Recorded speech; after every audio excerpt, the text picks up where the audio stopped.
ইন্নাহু জাআমা ইব্রাহিম, ইব্রাহিম এই ধারণা করেছে যে আন্নাল্লাহা আমারা বিহি বিযালিক, আল্লাহ তাআলা তাকে আদেশ করেছেন সন্তানকে কুরবানি করার জন্য। এই ধারণা নিয়ে তোমার কলিজার টুকরা সন্তানকে নিয়ে কুরবানির জন্য জবাই করার জন্য ইব্রাহিম চলে গেছে। তো ওই মুহূর্তে শয়তানের কথা শুনে হাজর আলাইহিস সালাতু ওয়াস সালাম বলেন যে ইন কানাল্লাহু আমারাহু বিযালিক, যদি আল্লাহর পক্ষ থেকে ইব্রাহিম আলাইহিস সালাতু ওয়াস সালামকে এই আদেশ দেওয়াই হয়, ফাকাদ আহসানা আইয়িতিআ রাব্বাহু, তাহলে ইব্রাহিমের জন্য কতই না উত্তম হবে আল্লাহর হুকুমকে মেনে নেওয়া। সুবহানাল্লাহ। ইব্রাহিম আলাইহিস সালাতু ওয়াস সালাম দীর্ঘ ৮৬ বছর পর একটা সন্তান পাইছে। সন্তান পাওয়ার পর এই সন্তানকে মায়া মহাব্বতে আদরে বড় করেছেন। যখন এই সন্তান ফালাম্মা বালাগা মাআহু সাইয়া, যখন পিতামাতার সাথে চলতে পারবে, পিতামাতার হুকুম মানতে পারবে, পিতামাতাকে সাহায্য করতে, বা এই অবস্থায় উপনীত হলেন, এই অবস্থায় যখন উপনীত হলেন বা বড় হলেন, তখন আল্লাহ পাক ঘুমের মধ্যে ইব্রাহিম আলাইহিস সালাতু ওয়াস সালামকে কুরবানির হুকুম প্রেরণ করলেন। সুবহানাল্লাহ।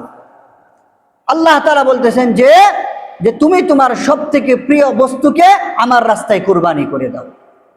তো ১ রাত ২ রাত ৩ রাত একই স্বপ্ন দেখেছেন ইব্রাহিম আলাইহিস সালাতু ওয়াস সালাম।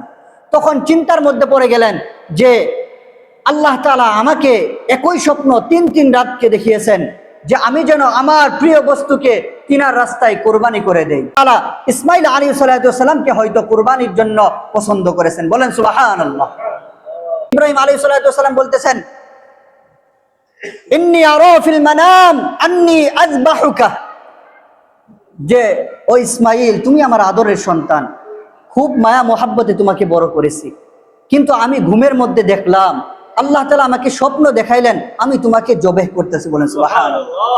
ফানজুর মাযা তারা, তুমি একটু চিন্তা করো, তুমি একটু চিন্তা ভাবনা করে আমাকে বলো যে আমি এখন কি করব।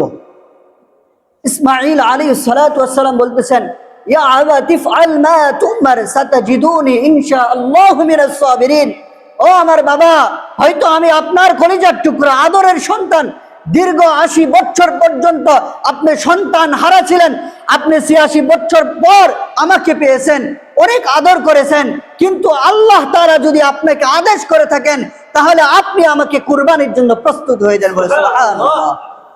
যে আমি ধৈর্যশীল ব্যক্তির মধ্য হইতে আমাকে আপনি পাবেন, আমি ধৈর্যহারা হব না।